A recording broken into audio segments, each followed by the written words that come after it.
ଅଡବା ପୁଲିସର ବଡ଼ ସଫଳତା। ବସ୍ରୁ ଜବତ ହେଲା 7 କାର୍ଟୁନ ଗୁଟ୍ଖା।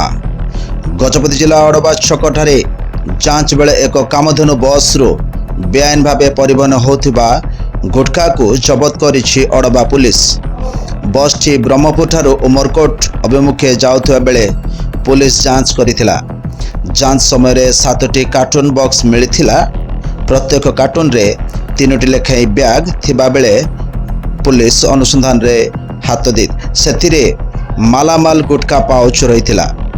ଆବଶ୍ୟକୀୟ କାଗଜପତ୍ର ନଥିବାରୁ ସମସ୍ତ ଗୁଟ୍ଖାକୁ ପୁଲିସ ଜବତ କରିଛି। ଏନେଇ ଅଡବା ଥାନାର କେସ୍ ନମ୍ବର 183/2026 ରୁଜୁ କରାଯାଇ ତଦନ୍ତ ଜାରି ରହିଛି।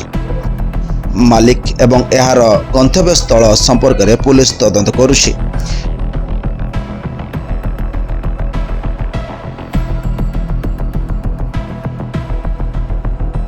ଗଜପତି ଜିଲ୍ଲାରୁ ସନ୍ତୋଷ କୁମାର ପାଲଙ୍କ ରିପୋର୍ଟ, ଓଡ଼ିଶା ଜନତା ଟିଭି।